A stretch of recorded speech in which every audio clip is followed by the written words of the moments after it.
Apa hukumnya seorang wanita, anak gadis, suka merebut suami orang?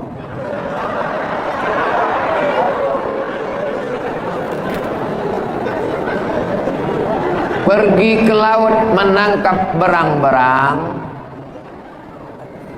pergi menangkap berang-berang sambil mengais-ngais. Kalau anak gadis suka mengganggu laki orang, maka yang jomblo menangis-nangis. Kenapalah kalian ganggu laki orang, padahal anak muda yang ganteng-ganteng, yang lajang-lajang masih ada banyak lagi. Ini memang lain selera kawan. Laki orang lah dia ganggu. Maka dalam Islam diajarkan, la taqrabu zina, jangan dekati zina. Tukar-tukar nomor handphone, kenal-kenalan di aplikasi, komen-komen, like-like di Instagram, FB, pancing-memancing. Handphone bapak pakai password, ibu tak boleh tengok. Akhirnya terjadilah apa yang terjadi. Sarana prasarana telekomunikasi memudahkan orang mengaji, memudahkan orang buat baik, tapi buat dosa juga semakin mudah. Maka perlu hati-hati dan waspada. Hati mesti sering ditundukkan dengan zikir dan selawat. Ke masjid berjamaah. Kalau tidak godaan zaman nih, masya Allah, tabarakallah, subhanallah, na'udzubillah. Bapak-bapak yang sudah mengaji, alhamdulillah. Mudah-mudahan anak-anak gadis yang mengganggu ini segera berjumpa dengan jodoh yang baik-baik, insya Allah. Ibu mesti bersolek lebih cantik dari anak gadis. Kalau tidak, sayangan ibu berat, Bu. Betul tak kata saya? Banyak perempuan bersolek di luar rumah untuk laki-laki orang lain. Tak betul. Perempuan bersolek untuk suaminya. Suaminya pulang, dia bersolek. Jangan sampai dia bau bawang putih, bau minyak kayu putih. Maka dia mesti menunjukkan diri baik. Laki-laki mesti menjaga matanya, harkat martabat kehormatannya. Kullukum ra'in, setiap kamu adalah pemimpin wahai laki-laki. Wa kullukum mas'ulun, kamu akan disoal, kamu akan ditanya malaikat tentang amanah. Malam ini judul kita amanah. Amanah suami adalah jaga istri, jaga anak. Jangan selingkuh, jangan sampai kenalan dengan anak gadis yang mengganggu. Saya tahu ibu ini bukan bertanya, cuma mau curhat tentang suaminya saja. Mudah-mudahan Allah bukakan pintu hati. Ibu yang suaminya sedang diganggu, mengadu kepada Allah, berdoa, berzikir. Mengadu kepada manusia, ibu punya wali. Wali ibu, ayah, datuk, kakek, abang, adik, abang ayah, adik ayah. Itu wali ibu. Panggil suami. Bukan ibu yang menasihati dia. Wali memanggil. Kamu sudah punya istri, kenapa kau menggatal mencari anak gadis juga lagi? Kurang cantik apa keponakan kami itu? Nah, itu perlu mengadu kepada manusia, kepada wali-wali saja. Mengadu kepada Allah di sujud terakhir. Mengadulah kepada Allah dalam hati. Ya Allah, suamiku ini sedang diganggu pelakor. Kuatkan hatinya dalam iman dan Islam. Selamatkan ya Allah. Adapun pelakor ini, berikan hidayah. Dekatkan jodohnya, tapi jangan suamiku ya Allah. Bagaimana hukum orang hafiz Quran bermakmum kepada orang awam, sedangkan mereka tahu kalau ada hafiz? Ini nampaknya menyindir saya karena nggak hafal Quran tadi. Majulah Abdul Somad jadi imam, padahal di belakang ada orang yang lebih baik nasabnya, Habib Rifqi, dia sayyid, saya tak sayyid. Ada orang yang lebih banyak hafalannya. Ada orang yang pakaiannya lebih sunnah, dia berjenggot, saya belum tumbuh. Beliau bersorban, saya berpeci. Apa hukumnya? Yang maju jadi imam pertama adalah ulil amri, pemimpin. Ulil amri mengangkat imam tetap Masjid Al-Amin, namanya imam ratib. Tidak boleh maju orang siapapun datang ke masjid ini kalau tidak izin dari imam ratib. Imam ratib mempersilakan siapa yang boleh maju. Aqra'uhu, yang paling banyak hafalan Qur'annya, maju ke depan. Tapi ini tertib susunan ini adalah sunnah, bukan rukun, bukan wajib. Kalau rukun dilanggar, wajib dilanggar, batal sholatnya. Maka kalau cerita sah tak sah, maka sholatnya tetap sah, tapi kurang afdal. Ini yang hafal 30 kenapa tak mau maju ke depan? Adakan fit and proper test seleksi imam. Majelis Ulama Indonesia, Nahdlatul Ulama, Muhammadiyah, para habaib, ulama, akademisi diundang untuk menyeleksi imam. maka diangkat imam ratib. Kalau sudah imam ratib di depan, tidak ada boleh orang lain maju ke depan. Begitulah susunan tentang imam. Sah tak sah? Sah. Afdal tak afdal? Yang afdal adalah yang paling alim, paling baik nasabnya, paling ikut sunnah, orang paling berilmu, dan seterusnya. Apa dosa yang dibuat kemudian dihukum di dunia sesuai syariat Islam, di akhirat apakah masih diadili lagi? Itulah kenapa zaman Nabi datang seorang perempuan, aku berzina ya Rasulullah, na'udzubillah, hukumlah aku. Kata Nabi, pulanglah engkau ke kampungmu, lahirkan anakmu, karena dia sedang mengandung. Kalau dia dilempar pakai batu mati, anaknya tak salah, lahirkan anakmu. Setelah anaknya lahir, dia datang lagi, hukumlah aku. Kata Nabi, anakmu punya hak, susukan anakmu 2 tahun, pulang ke kampung, susukan anakmu 2 tahun, karena di dalam badanmu ada air susu. Kewajibanmu adalah hak anakmu. Kalau ibunya dihukum mati, zalim, karena anaknya belum dapat hak menyusui. Pulang dia ke kampung. Setelah 2 tahun dia datang lagi, baru dijatuhi hukuman. Itulah yang menyebabkan mereka ingin dapat hukuman di dunia, supaya di akhirat mereka lepas selepas-lepasnya. Adapun kita sekarang tidak ada perangkat hukumnya, tidak ada ulil amri yang mampu melaksanakannya, maka kita bertaubat kepada Allah, taubat nasuha. Mandi taubat, salat sunat taubat, salat sunat taubat, berzikir, beristighfar, minta ampun kepada Allah. Mudah-mudahan segala dosa-dosa kita diampunkan Allah Subhanahu wa taala.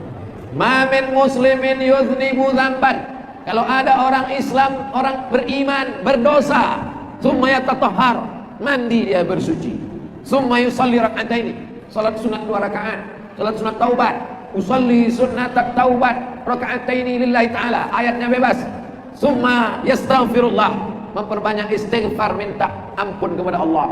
Wallahi, demi Allah, inilah astaghfiru ila rabbi wa atubu ilaih, aku beristighfar kepada Allah mi'ata marrah, 100 kali sehari semalam. Nabi Muhammad sallallahu alaihi wasallam minta ampun, beristighfar kepada Allah 100 kali sehari semalam. Padahal dia tak berdosa, padahal dia dijamin masuk surga, padahal dia sayyidul anbiya wal mursalin. Kenapa istighfar kita terlalu sedikit? Maka perbanyak istighfar, minta ampun kepada Allah Subhanahu wa taala. Bagaimana cara kita untuk terus bertawakal kepada Allah? Usaha dulu. Pakai masker, cuci tangan, jaga jarak, berhati-hati, waspada, tawakal. Kena juga takdir. Sehat berarti Allah panjangkan umur supaya beribadah. Mati berarti ajal sudah sampai. Tidak ada bumi yang basah, tidak ada bumi yang kering, tidak ada ranting yang patah, tidak ada daun yang jatuh. Langkah rezeki, pertemuan maut, kuasa Allah. La haula wala quwata illa billah. Motornya dikunci, helmnya dikunci, urus SIM STNK BPKB, bayar pajak, naik motor, bismillahirrahmanirrahim, Allah, la haula wala quwata illa billah. Klik, jalan, tengok kiri kanan, waspada, tajam, ditabrak takdir. Bagaimana cara agar kita terhindar dari sifat iri dan dengki? Pertama, pahami siapa yang iri, siapa yang dengki, hilang amalnya. Iyyakum wal hasada, takutlah kamu penyakit hasad. Fa innal hasada, karena penyakit hasad yakulul hasanat, memakan amal-amal baik. Tanamkan ke dalam diri. Hai Abdul Somad, kalau kau hasad, pahala ceramah kau hilang. Hai Abdul Somad, kalau kau hasad, maka solatmu melayang. Hai Abdul Somad, kalau kau hasad, maka zikir selawatmu terbang. Dalam hati tanamkan, jangan kau hasad, jangan kau hasad. Kedua, doakan orang yang dapat nikmat. Kawan sekantor yang baru dapat promosi jabatan, tetangga yang baru dapat mobil baru, sahabat yang baru bangun renovasi rumah baru, kawan sama-sama tamat dari kuliah, dapat kerja, nikah, kita belum juga lagi. Datang hasad dalam hati, doakan dia di tengah malam, panjangkan umurnya ya Allah, sehatkan dia supaya menghilangkan hasad dari dalam hati. Yang ketiga, berdoa kepada Allah, bersihkan hatiku dari hasad ya Allah. Rabbi syrahli sadri, lapangkan hatiku, bersihkan. Di antara menyebabkan hati sempit adalah karena hasad.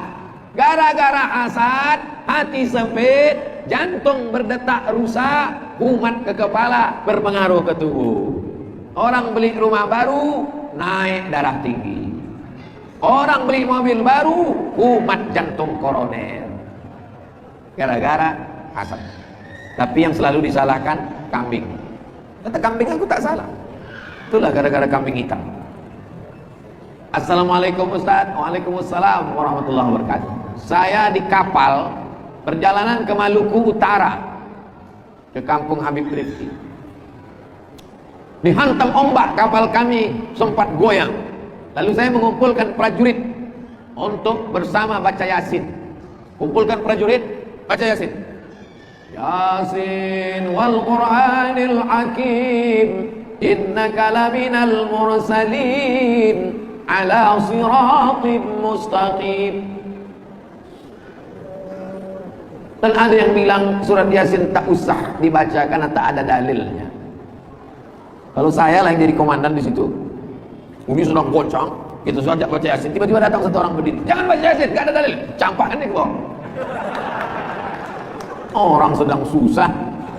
Wa idza quri'al Qur'an, kalau Quran dibacakan, fastami'u lahu, dengar baik-baik, wa ansitu, diam, la'allakum turhamun, mudah-mudahan kamu dapat rahmat. Mendengar Quran saja dapat rahmat, kalau baca Quran maka turun rahmat. Bapak beserta pasukan yang ada di kapal tenang, ketenangan, risau, takut, cemas, ombak ke bawah tak berpijak, ke atas tak bergantung, dipukul ombak, dihempas gelombang, terbayang anak, terbayang istri, terbayang kredit belum lunas. Membaca Yasin menurunkan ketenangan, menurunkan rahmat Allah. Yasin itu Quran apa tak Quran? Quran. Kenapa mesti Yasin? Kenapa mesti Yasin Ustaz? Karena Al-Baqarah kepanjangan.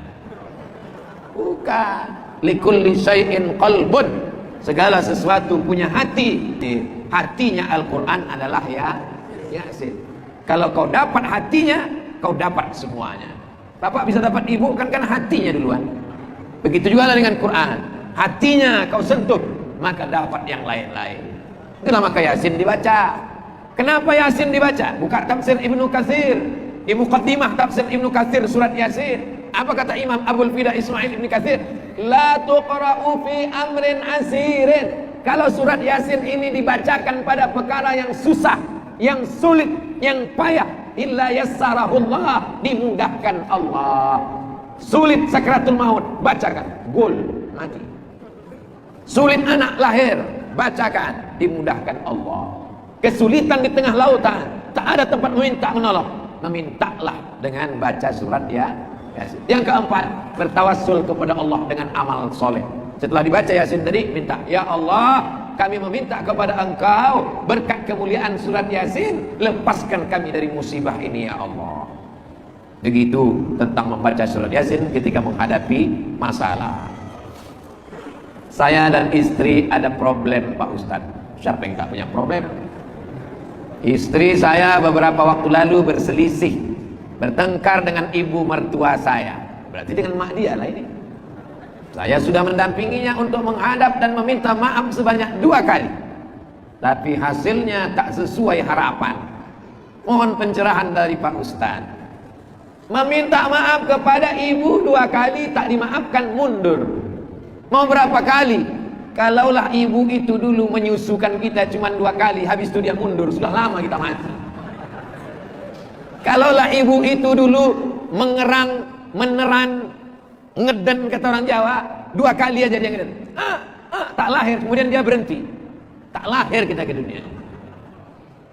Kalaulah ibu itu dulu tak sabar menyusukan, mendidik, mengajar kita, hanya 2 kali aja. Berapa kali dia melarang kita, jangan kau main-main habis maghrib nanti kau ditangkap hantu, jangan kau terlambat pulang. Tak pernah dia bosan. Lalu kenapa sekarang kita bosan meminta maaf? Jangan pernah bosan, jangan pernah hitung sekali 2 kali. Belikan makanan yang dia suka, bawakan. Besok sore bawakan goreng pisang mulut bebek sama guraka. Bawakan sup saudara. Bawakan makanan yang dia suka. Belikan mukena, telekung. Belikan sajadah. Belikan tasbih. Masalah dipakainya tak dipakai. Ada masanya dibukakan Allah pintu hatinya. Anak lajang mendekati anak gadis, perempuan, menaklukkan hatinya, bolak-balik datang. Padahal yang diinginkannya masa depan. Anak lajang mendekati perempuan itu kan masa depan. Ibu itu masa lalu. Sudah diberikannya rahim, sudah diberikannya air susunya, sudah diberikannya tetes puluh keringat air matanya, sobek dagingnya waktu mengeluarkan kita. Lalu kita menghitung sudah 2 kali, 3 kali. Jangan pernah hitung. Sampai kapan? Sampai malaikat maut mencabut nyawa. Jangan pernah muak datang. Setiap kali datang kita itu bernilai pahala-pahala. Ustaz enak ngomong gitu kan karena bukan Ustaz mengalami gitu jemaah. Itu takdirmu, bro. Ada orang amal solehnya dengan menjadi pemimpin yang adil. Ada orang amal solehnya dengan majelis ilmu dan sholawat. Ada orang amal solehnya dengan amar ma'ruf nahi mungkar. Engkau amal solehmu adalah mencari ridha ibu. Ketika kau dapat ridhonya, ridha Allah fi ridhal walidain. Ridha Allah terletak pada ridha kedua orang tua. Pernahkah kita menghitung-hitung berapa kali minta ridha Allah? Tidak. Begitu juga lah kita minta ridha ibu. Kita doakan bersama nanti di akhir majelis dipimpin oleh Habibana Habib Rifqi Al-Hamid. Mudah-mudahan segala yang kena kesulitan, termasuklah saudara kita yang belum dapat ridho ibu ini, dibukakan Allah pintu hati ibu, insyaallah. Apa hukumnya belum mandi junub sholat? Dia junub tidur, pas azan Allahu Akbar berwudu sholat, Assalamualaikum warahmatullahi wabarakatuh, baru sadar rupanya belum mandi junub. Maka tidak sah sholat orang yang sedang dalam keadaan berhadas besar. Nawaitu raf'al hadasil akbari. Aku berniat menghilangkan, menggugurkan hadas besar. Listibahatis salati. Supaya aku boleh sholat. Fardu alayya. Wajib bagi diriku. Lillahi ta'ala. Hadas kecil belum gugur sholat. Tak sah. Hadas besar belum gugur. Tidak sah. Bagaimana kalau sudah sholat? Maka sholat yang dilaksanakannya tadi diulang. Nama sholatnya i'adah. Sholat itu ada 3. Pertama, sholat adaan. Usalli fardal isya'i 4 raka'atin adaan, tunai. Yang kedua, qadaan, mengganti sholat yang tinggal, namanya qadha. Yang tadi dia tidak tinggal karena dia sudah sholat, tapi sholatnya tidak sah, maka sholatnya diulang. Maka sholat yang diulang itu namanya i'adah. Yang jadi masalah kalau dia jadi imam. Macam mana dia memberitahu makmumnya? Maka daripada minta maaf di akhirat, lebih baiklah di-share di grup WhatsApp hari ini kepada seluruh anggota grup. Ternyata tadi aku lupa mandi junub, jadi kalian ulanglah sholat itu lagi. Apakah berinvestasi saham di aplikasi itu halal atau haram? Apapun nama transaksinya, karena nanti makin canggih, ada namanya jual beli e-commerce, elektronik, komersial melalui aplikasi. Ada namanya akad jual beli yang tidak seperti di kita di kampung. Aku beli air minum ini dengan harga 5.000 tunai, aku jual. Sekarang sudah pakai aplikasi, macam-macam. Maka ulama fikih menetapkan 3 syarat. Kalau 3 syarat itu tidak ada satu dari 3, maka jual belinya sah, makbul, diterima. Pertama, tidak ada gharar, gambling, ketidakpastian, judi. Yang kedua, tidak ada aniaya, zalim. Yang ketiga, tidak ada ghish, tipu. Kalau tidak ada unsur tipu, tidak ada unsur gharar, gambling, tidak ada unsur zulm, aniaya, maka transaksi jual beli itu sah. Untuk lengkapnya tulis di Google fatwa DSN. Kalau minuman mesti ada fatwa Majelis Ulama Indonesia, label halal MUI. Tapi kalau masalah ekonomi, nama yang memberikan fatwa DSN, Dewan Syariah Nasional, dalam bentuk PDF, bisa di-download untuk detailnya. Bagaimana membuat istri senang? Saat pulang kerja, istri saya sering menyambut dengan mukanya marah. Kalau bapak pulang, maka ibu mandi, pakai bedak, pakai minyak wangi untuk suami, bukan untuk orang lain. Bersoleklah untuk suami di rumah, bukan untuk tukang ikan di pasar. Karena kalau ibu bersolek untuk tukang ayam, nanti tukang ayam salah potong. Maka ibu sambutlah dia dengan baik. Innama huwa jannatuki wa naruki. Suamimu bisa jadi surgamu, suamimu bisa jadi nerakamu. Dan suami juga mesti menjadi suami yang baik, mengikuti aturan syariat Islam, lemah lembut tutur kata dan bahasa. Sudahlah ngasih 500.000, permintaannya 5 juta. Ini tak betul, saling menjaga. Maka insya Allah Allah turunkan rahmat dalam keluarga bapak. Amin. Orang yang mabuk karena khamar tidak wajib sholat. Ini perlu diluruskan. Nanti orang yang malas sholat dia mabuk terus. Orang yang mabuk, maka sebelum dia sadar sholatnya tidak sah. Karena syarat sholat baligh dan berakal. Sedang dia akalnya tak ada, akalnya sedang terbang. Setelah dia sadar baru datang lagi. Sholat itu sah bagi orang yang sadar. Maka setelah dia sadar baru dia sholat. Bagaimana dengan orang yang mabuk dalam perjalanan? Mabuk naik pesawat muntah-muntah, mabuk naik bis, mabuk naik helikopter, mabuk naik kapal laut. Lain mabuk itu dengan mabuk yang ini. Ini nampaknya yang nanya ini belum pernah mabuk. Jadi Ustadz pernah? Belum juga. Jadi kalau saya kalau jalannya belok-belok, memang saya mesti minum antimu, tak kuat saya. Tapi kalau sedang mual, sedang sholat tidak gugur, kita tetap sholat. Tidak bisa sholat berdiri, duduk. Tidak bisa sholat duduk, berbaring, miring ke kanan, ke arah kiblat. Kepalanya di sini, kakinya di sini, ke kiblat. Tidak bisa sholat berbaring, miring, sholat telentang, pakai isyarat mata. Tak juga sholat, baru kita sholatkan namanya. Jadi yang mabuk karena kendaraan tadi tak sama dengan orang mabuk karena khamar. Kedua, banyak orang ragu melaksanakan sholat saat dalam perjalanan karena merasa tak bersih, kotor. Bagaimana Pak Ustadz agar kita tetap sholat meski dalam perjalanan? Keringat tidak najis. Ini baju berkeringat tak najis. Ketiak busuk tak najis. Daki tak najis. Maka belajar toharah. Mau sholat baju, maka yang paling bagus, berhenti saya di masjid pinggir jalan, saya tengok supir kol diesel membuka tempat duduk mobilnya, diambilnya kresek. Saya sempat sukuzon, saya sangka dia mau numpang di kamar mandi masjid. Keluar dari toilet saya tengok dia pakai sarung. Supir kol diesel punya sarung untuk sholat karena dia takut terpercik. Jadi bapak-bapak yang musafir bawa kain sarung. Nanti buka pakaian, celana, pakai kain sarung, sholat, baju bersih. Kan tak ada orang kencing, air kencingnya sampai ke atas, kan tak ada. Yang dikhawatirkan itu maaf, cuman celana dalam sama celana itu. Celana itu khawatir terpercik waktu air kencing ke kaki. Yang pakaian itu saja. Kalau baju, pakai baju kaos, pakai sah. Tapi kalau bagus dia bawa baju koko, afdol. Bedakan antara sah tak sah dengan afdol tak afdol. Sholat pakai baju kaos, pakai kain sarung, sah.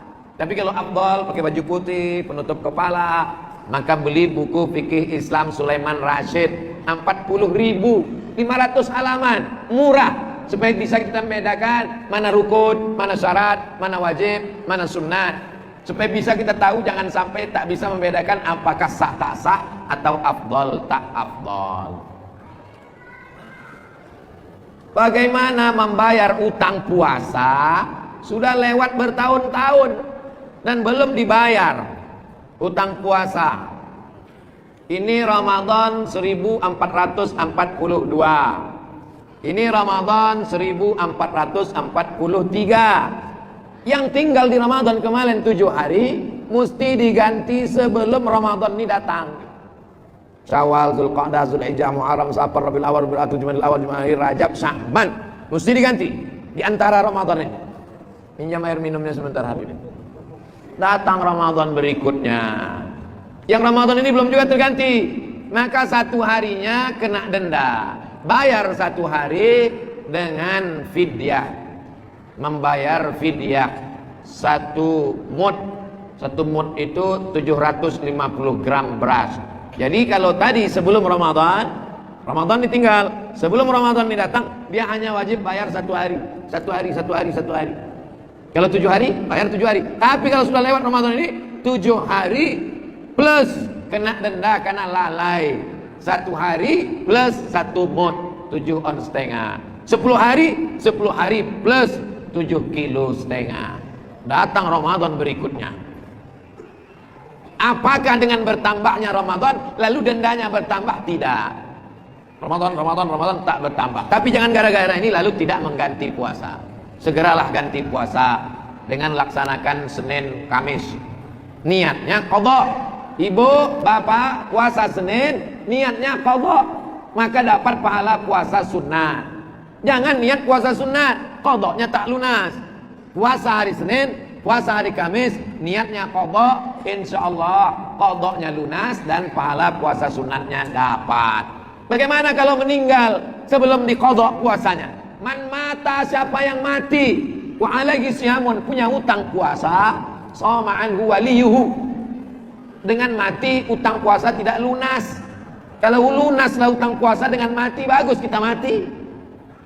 Mati, utang puasanya wajib dibayarkan oleh ahli warisnya.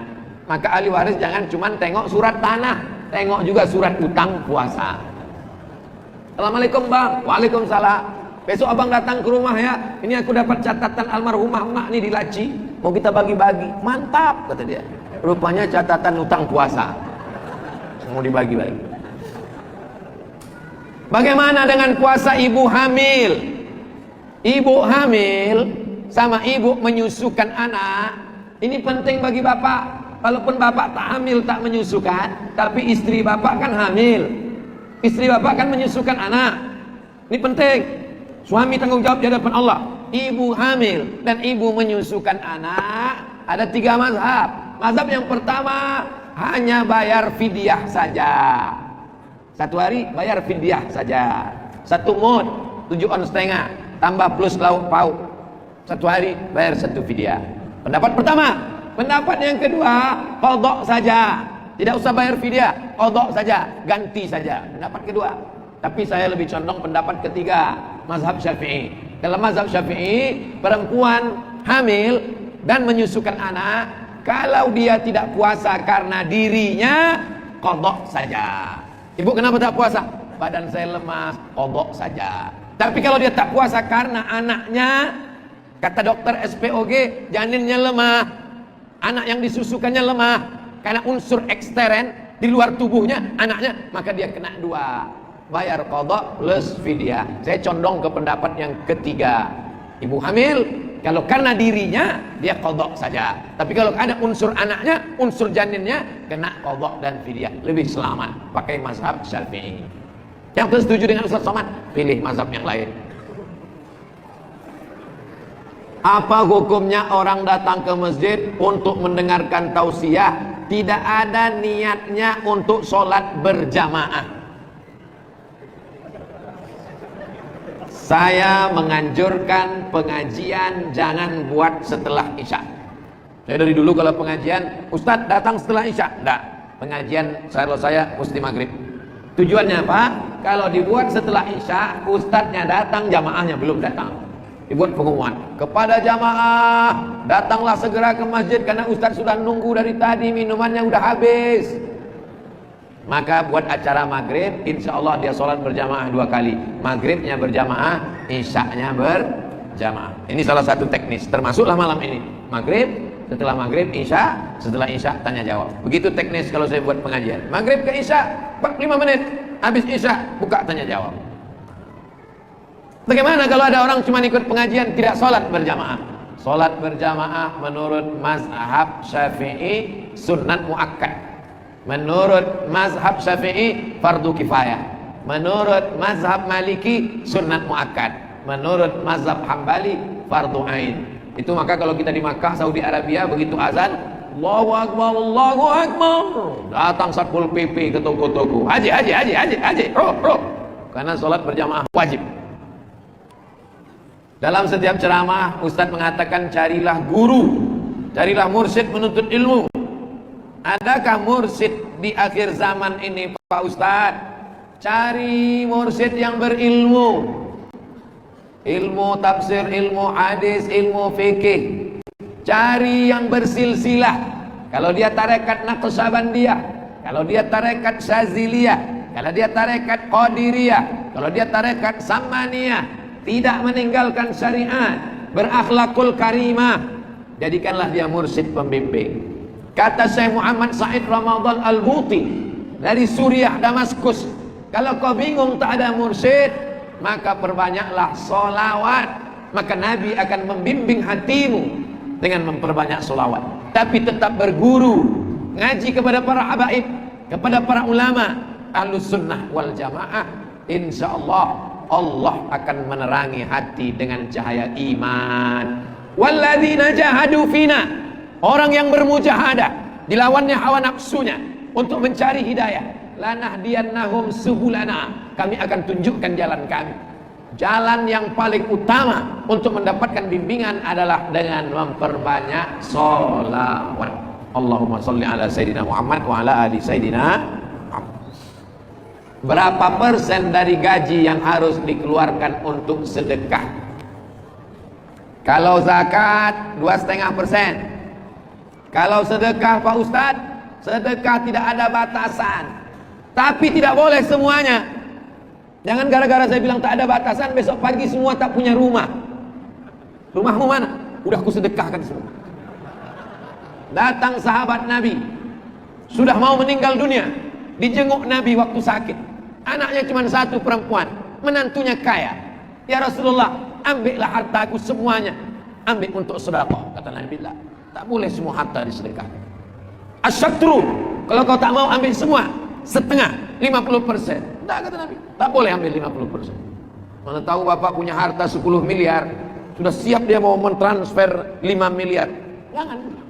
As-sulusu katsir, sepertiga pun banyak, tapi boleh. Makanya wasiat tidak boleh lebih dari sepertiga. Kalau ada uang 1 miliar yang boleh diwasiatkan untuk sedekah hanya 333 juta. Yang 666 tetap dibagikan kepada ahli waris. Bagaimana pendapat Ustadz tentang kepercayaan sebagian masyarakat yang menganggap gunung dan kuburan memiliki kelebihan? Gunung punya kelebihan lebih tinggi, kuburan punya kelebihan, karena kalau ditengok kuburan kita ingat mati. Tapi mendatangkan manfaat dan menolak mudarat adalah Allah. La ilaha illa huwa, iyyaka na'budu wa iyyaka nasta'in. Saya pakai cincin, ya. Cincin ini punya kelebihan, punya. Apa kelebihannya? Di antara batu-batu yang hitam, dia hijau. Kan punya kelebihan. Tapi dia tidak mendatangkan manfaat dan mudarat. Pakailah ini. Kalau dipakai ini, semua mata jamaah akan tertuju kepada ustaz. Kemana tangan ustaz bergerak, ke situ mata jamaah. Dia tidak meyakini itu.